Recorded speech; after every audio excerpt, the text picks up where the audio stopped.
And this evening, the Western Sydney Wanderers will try and take a big step towards becoming the first Australian side to win football's Asian Champions League. The Wanderers take on Saudi Arabian side Al Hilal in the first leg of the Champions League final at Parramatta Stadium. And as always, the Wanderers will be relying heavily on their loud and proud fans to help them get over the line.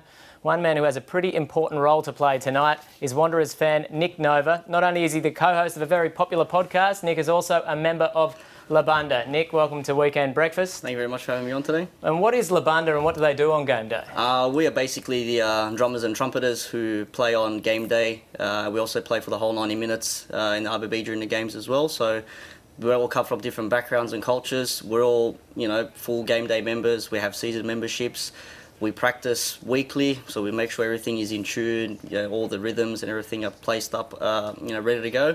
And basically we're just there to make the day, great for everyone and hope everyone has an enjoyable day. So you don't see much of the game then? Not really. I mean, being behind that goal, you don't really see much at all. So the screen in front does help.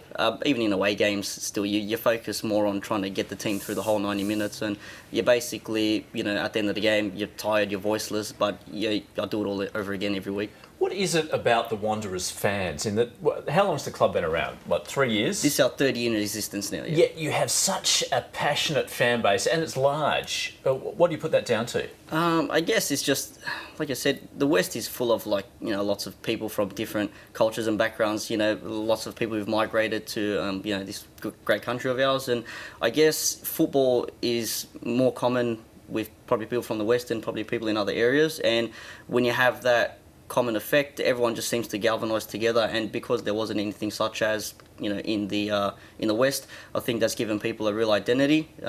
Something that was an idea 2 years ago, 3 years ago now is in mass effect. So you can see everywhere you go, stickers on the back of cars, flags everywhere.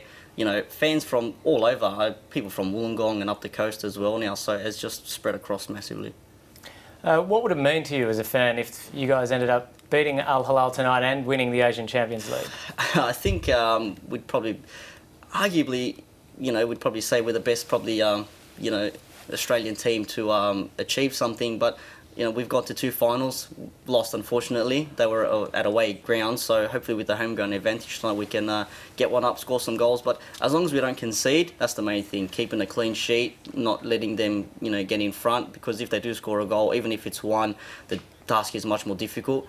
But it would be massive for us, not just for Wanderers fans, but for football in this country, and put a real stamp on the world that Australia is on the up when it comes to football.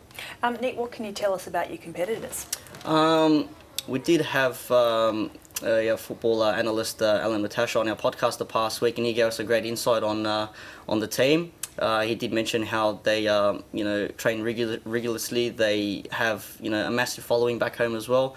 Well-disciplined team. They do have the goods. They got lots of players who can fill the gaps, and like other Asian teams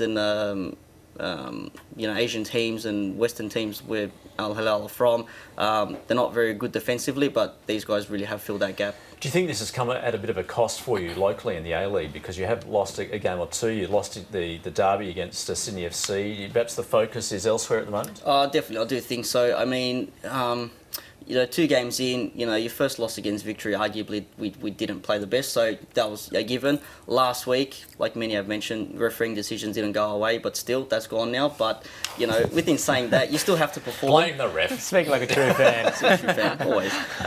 But yeah, that has taken away the focus, but I'm sure after the next 2 weeks we can get back on our horse and take the top of the A-League again. Nick Nova, thank you very much for joining us. No doubt you'll be making some repairs to that drum before tonight. And hopefully won't be too battered up after tonight as well. So.